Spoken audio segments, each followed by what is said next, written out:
Good morning बच्चों। Gandhi school के channel पे आप सभी का फिर से स्वागत है और मैं हिंदी टीचर आपके 12th इलेक्टिव का क्लास आज लेने जा रही हूँ। 12th इलेक्टिव हिंदी सब्जेक्ट का क्लास मैं लेने जा रही हूँ। आप देख सकते हो इसमें तोड़ो कविता आपकी पुस्तक का 6th चैप्टर है। 6th चैप्टर तोड़ो कविता जो है आपके कवि हैं इसके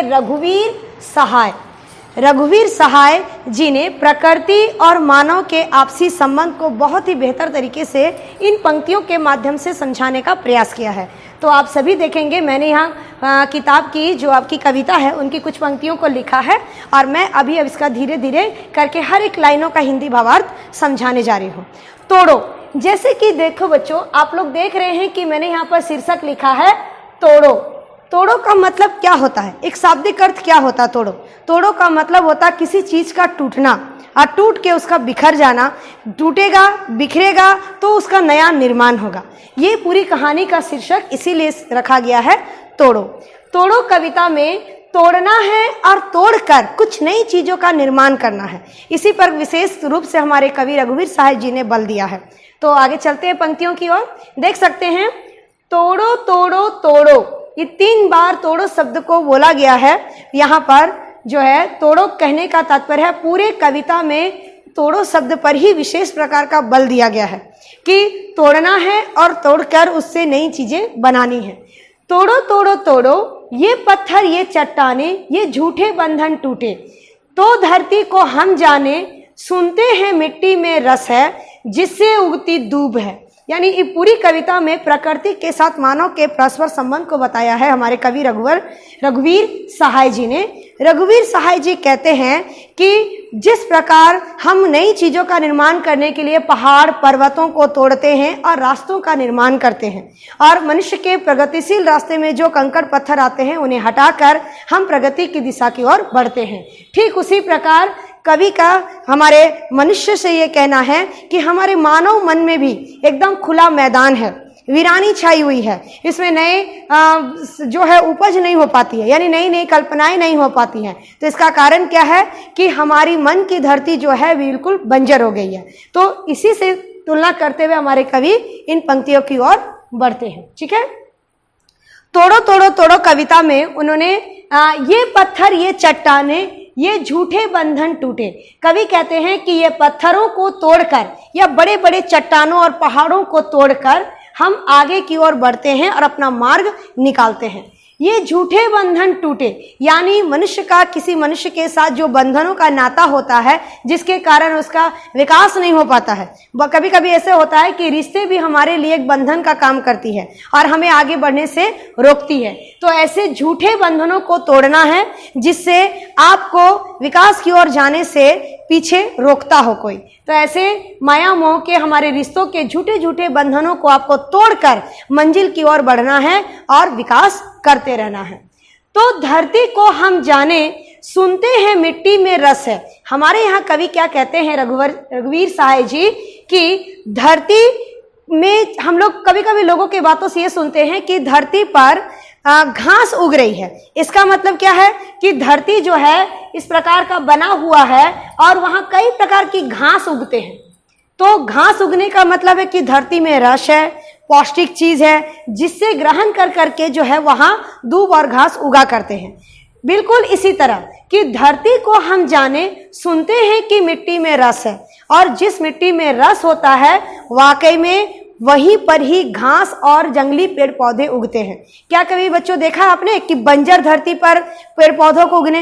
अब बहुत सारा देखे होंगे कि एकदम धरती जो है ऐसे दरार पड़ जाती है, बिल्कुल वहां किसी प्रकार का पेड़ पौधा नहीं उगता, दूर दूर तक का मैदान जो एकदम बंजर पड़ा होता है।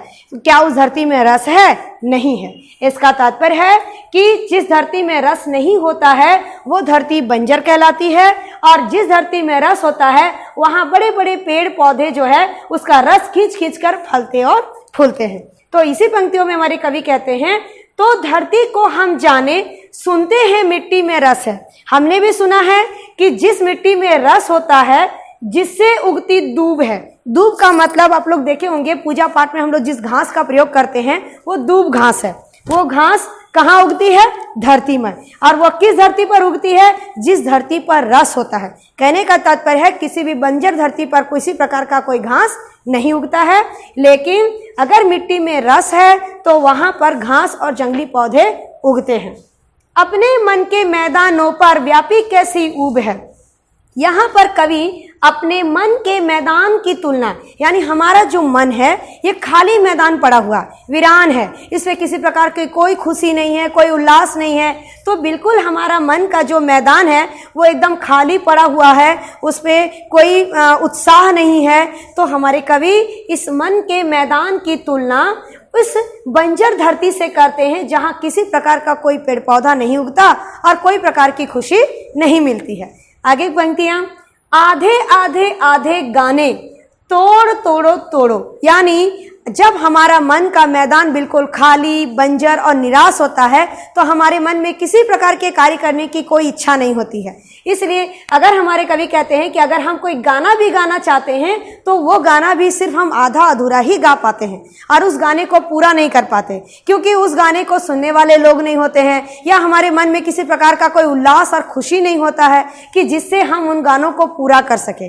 पूरा कहने का तात्पर्य यही है कि अगर आपका मन का मैदान बिल्कुल वीरान और बंजर बना हुआ है तो इस पर किसी प्रकार की कोई खुशी नहीं होगी, और ना खुशी होने से आप अगर किसी गानों को भी गाना चाहेंगे तो वो भी गाना सिर्फ आधा ही गा पाएंगे। आगे की पंक्तियां, तोड़ो तोड़ो तोड़ो, फिर कवि ने इसी बात को दोहराया है कि तोड़ो इन सारे जंजीरों और बंधनों को, इन पहाड़ पर्वतों के साथ साथ अपने मन के मैदानों को भी तोड़ो, जिससे हम नया निर्माण कर सके। यानी पुरानी रीति रिवाज, आपके मन में जो खींच भरा हुआ है, जो गुस्सा है, इस सारी चीजों को तोड़कर मन के धरती को भी जो है, यहाँ पर कवि ने मन की धरती को कोमल करने की बात कही है, ताकि हम मन के मैदानों को भी तोड़ दें और उस बंजर धरती को हम उसमें उपजाऊ बना सके।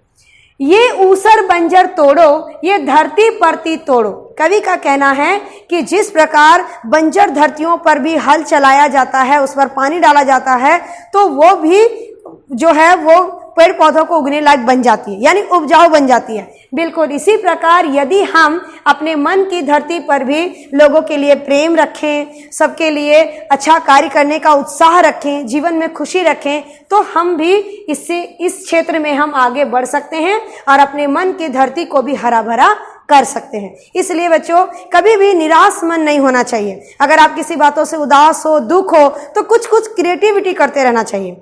कुछ बनाने से, कुछ करने से क्या होता है कि हमारा मन जो है खाली पड़ा रहता है ना, वो भर जाता है और नई नई चीजें सीखने के लिए हमें प्रेरणा मिलती है।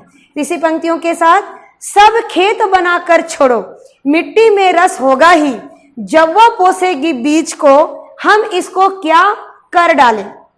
यहाँ पंक्ति में कवि कहते हैं कि ये धरती पर परती को तोड़ो, यानी हमारे मन की परती जो बैठी हुई है, हमारा मन जो बिल्कुल निराश पड़ा हुआ है, इस मन के धरती को उत्साह से भर दीजिए और पुरानी खींच और गुस्सा और निराशा को इससे दूर ले चलिए और सब खेत बनाकर छोड़ो। यानी बंजर धरती, जिस प्रकार का बंजर धरती है जहाँ बिल्कुल पेड़ पौधा नहीं उगता है, वैसे बंजर धरतियों को आप कोशिश करोगे तो खेत बनाकर ही छोड़ेंगे। खेत का तात्पर्य हमारा वो खेत होता है जिसमें हम लोग बीजों को रोपते हैं और उससे एक बहुत अच्छी फसल तैयार होती है और उस फसल को देखकर किसान बहुत खुश होता है। तो किसान की खुशी का सारा परिणाम जो है ना, वो किसान की मेहनत को जाता है। इसलिए सारे बंजर धरतियों को आप खेत बनाकर ही छोड़ो, कोई भी बंजर चीज ना रहे, सब में उल्लास, खुशी और अच्छा फसल हो। मिट्टी में रस होगा, क्योंकि मिट्टी में रस जरूर होता है। और जब हम मिट्टी में बीज को रोपते हैं, जब वो छोटा सा बीज, एक छोटा सा चना कोई बीज को अगर हम धरती पर रोपते हैं तो यह धरती उसे माँ बनकर पालती और पोसती है और उसके रस को लेकर ये बीज जैसे जैसे बड़ा होता है वैसे वैसे वो फलता और फूलता है। तो बिल्कुल हमें यही करना है इस अपने मन की खींच को गोड़ो गोड़ो गोड़ो। यहाँ पर कवि ने कहा है कि अपने मन के खाली मैदानों को बिल्कुल उस बंजर धरती की तरह सींच कर उसे खुशहाल बनाना है और अच्छी अच्छी कार्य करने के लिए उसे प्रेरित करना है। तो इस प्रकार ये तोड़ो कविता, जिसका मूल शब्द ही शीर्षक है इसका तोड़ो, तोड़ो का तात्पर्य है सारी चीजों को तोड़कर नया निर्माण करना। ये नहीं कि बर्बाद करना, बल्कि एक नया निर्माण करना, क्योंकि जब हम किसी चीजों को तोड़ेंगे, उसे बिखरेंगे, तब ही वहां कुछ नई चीजों का बनने का आविष्कार होगा। तो ये रघुवीर सहाय जी का मैंने 6 चैप्टर का 2nd पैराग्राफ पढ़ाया है। इसका फर्स्ट जो है वो बनारस, वो हम अगले नेक्स्ट वीडियो में पढ़ाएंगे। Okay, thank you.